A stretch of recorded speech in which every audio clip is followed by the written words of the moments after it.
వారి చెప్పులు అడిగిందాక అధికారుల చుట్టూ తిరగకుండా ఉండే విధంగా ప్రభుత్వం ఏర్పడిన మొదటి 2 రోజుల్లోనే ఈ ప్రజాపాలన కార్యక్రమంలో ప్రతి రెవెన్యూ, ప్రతి గ్రామానికి, ప్రతి గ్రామ పంచాయతీకి అధికారుల్ని మీ దగ్గరకు పంపించి మీ సమస్యలు ఆనాడు తీసుకున్నాం. వాటిలో చాలా వరకు సమస్యలను పరిష్కరించాం.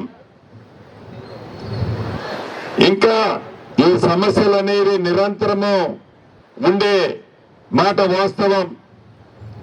వీటిని కూడా పరిష్కరించాలని మళ్ళీ 99 రోజుల కార్యక్రమాన్ని చేపట్టి ఈ ప్రజాపాలన అదే రకంగా ప్రగతి ప్రణాళిక కార్యక్రమాన్ని చేపట్టి దాంట్లో భాగంగా మీ శాసనసభ్యుడిగా మన పాలేరు నియోజకవర్గంలో ప్రతి మండలాన్ని 3 క్లస్టర్లుగా ఏర్పాటు చేసి ఈ 3 క్లస్టర్లలో ప్రజా దర్బారు కార్యక్రమాన్ని జిల్లాలోని ఉన్న ఉన్నతాధికారులందరినీ పిలిచి రాష్ట్రానికి సంబంధించిన కొంతమంది ఉన్నతాధికారులు కూడా పిలిచి ఈ సమస్యలు ఏవైతే మీ దగ్గర నుంచి అప్లికేషన్ తీసుకుంటున్నామో ఈ తీసుకునే అప్లికేషన్ని ఇదే టేబుల్ మీద కూర్చొని పరిష్కరించగలిగే వాటిని ఎమ్మటే పరిష్కరిస్తున్నాం. అలా కాకుండా వారం రోజుల్లో పరిష్కరించే సమస్యలు కొన్ని ఉంటాయి, వాటిని కూడా పరిష్కరిస్తున్నాం. 3 నెలలలోపు ప్రతి సమస్యని కూడా వీలైనన్ని సమస్యలు, న్యాయబద్ధమైన సమస్యలని పరిష్కరించే దిశలో ఈ ప్రజా దర్బార్ పనిచేసే కార్యక్రమాన్ని ఈనాడు శ్రీకారం చుట్టి ఇప్పటికి మొన్నొక రోజు 2 క్లస్టర్లు చేశాం. మళ్ళీ ఈ రోజు 2 క్లస్టర్లు చేస్తున్నాం. ఈ క్లస్టర్లో ప్రతి క్లస్టర్లో సుమారు 10 నుంచి 13 గ్రామ పంచాయతీలను ఏర్పాటు చేసుకుని స్వచ్ఛందంగా ఎవరైతే ఇబ్బందుల్లో ఉన్నారో కొన్ని నెలలు, కొన్ని సంవత్సరాలు, 10 సంవత్సరాలు పైగా చెప్పులు అడిగిందాక ఆఫీసుల్ని ఒక ప్రణాళికాబద్ధంగా ఏదో మీరు అప్లికేషన్ ఇచ్చారు, నేను తీసుకున్నాను, అధికారులకు ఇచ్చాను, పని అయిపోయింది అనే విధంగా కాకుండా ప్రతి అప్లికేషన్ కి నా అధికారుల నుంచి స్పందన వస్తుంది. ఆ స్పందన పరిష్కరించే దిశలో కూడా కార్యక్రమాన్ని చేపట్టాం.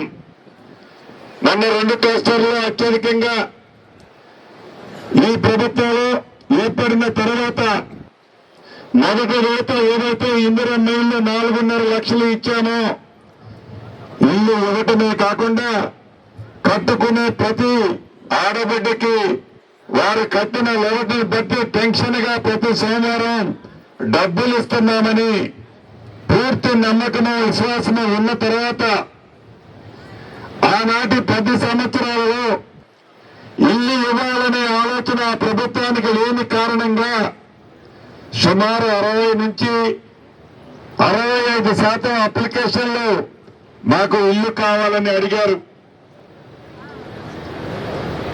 రేపు వచ్చే నెలలో 2వ విడత ఇల్లు ఇస్తున్నాం. రాష్ట్ర వ్యాప్తంగా 3వ విడత ఇస్తాం, 4వ విడత ఇస్తాం.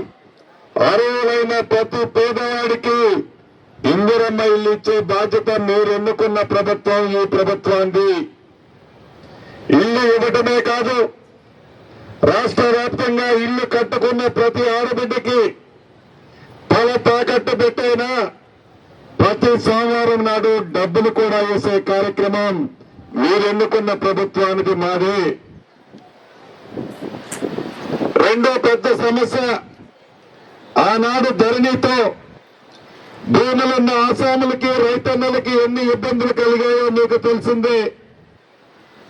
భూభారతి తీసుకొచ్చిన తర్వాత ఆ సమస్యలన్నీ ఒక్కొక్కటి చిక్కుముళ్ళు ఇప్పుతూ ఇప్పటికే చాలా సమస్యలు భూభారతి ద్వారా పరిష్కరించాం. సాదా బైనామాలు కూడా ఈ రాబోయే 30-40 రోజుల లోపే అర్హులైన ఎలిజిబుల్ ఉన్న ప్రతి సాదా బైనామాన్ని ఈ ప్రభుత్వం చిత్తశుద్ధితో పరిష్కరిస్తుంది. ఆన్లైన్ చేసుకున్న అప్లికేషన్ల గతంలో. అంతేకాదు ప్రభుత్వం రోడ్ల కోసము కాలువల కోసము ప్రభుత్వ అవసరాల కోసం ఒక 10 ఎకరాలున్న సర్వే నెంబర్లో ఒక 10 కుంటలు భూమి ప్రభుత్వం ఎక్విజిషన్ చేస్తే ప్రభుత్వం డబ్బులిచ్చి తీసుకుంటే మిగిలిన 9 ఎకరాల 30 కుంటలు కూడా ప్రభుత్వ భూమి అని మనకు ఆనాడు ధరణి వల్ల పానీలో ఏర్పడింది. అటువంటి సమస్యలని ఇప్పటికే చాలా పరిష్కరించాం. అయినా కూడా ఇంకా కొన్ని ఉన్నాయని మొన్నటి 2 సమావేశాల్లో రైతన్నలు అడిగారు. వాటిని ఈ రాబోయే 5-6 రోజుల్లోనే ఆ ఇబ్బందులని రెవెన్యూ అధికారుల్ని ఆదేశించాను, కలెక్టర్లకు చెప్పాను. తప్పకుండా ఈ 5-6 రోజులు అంటే వారం రోజుల లోపే అటువంటి సమస్యలు స్పాట్ లోనే పరిష్కరిస్తారు. ఇక కానిగట్ల పంచాయతీలు పుట్టకాడ చెట్టుకాడ ఉన్న పంచాయతీల్ని సర్వే చేసినట్లయితే ఆ సమస్య శాశ్వతంగా పరిష్కారం అవుతుంది. కాబట్టి రాష్ట్ర వ్యాప్తంగా ప్రతి జిల్లాలో మొదటి విడత 70 గ్రామాలు సర్వే చేసే కార్యక్రమానికి ఆల్రెడీ శ్రీకారం చుట్టాం. ఈ సర్వే చేయడంతో పాటు రిజిస్ట్రేషన్ చేసేటప్పుడు ఆ రిజిస్ట్రేషన్ డాక్యుమెంట్ ఆ పాస్బుక్ లో ఏ భూమి అయితే అమ్మారో, ఏ భూమి అయితే కొన్న ఆసామి కొనుక్కున్నాడో ఆ కొనుక్కున్న ఆసామికి ఆ పాస్బుక్ లో ఆ భూమికి సంబంధించిన చిత్రపటాన్ని సర్వే చేసి ఆ చిత్రపటాన్ని కూడా ఆ పాస్బుక్ లో ఎక్కించి దానికి ప్రతి మనిషికి ఆధార్ ఎలా ఉందో ప్రతి సర్వే నెంబర్ కి భూదారు ఇచ్చే కార్యక్రమాన్ని శ్రీకారం చుట్టాం. మోడలుగా రాష్ట్ర వ్యాప్తంగా 5 మండలాలు తీసుకున్నాం. అందుట్లో నా నియోజకవర్గమైన ఈ కూసుమంచి మండలాన్ని కూడా తీసుకొని మొట్టమొదటి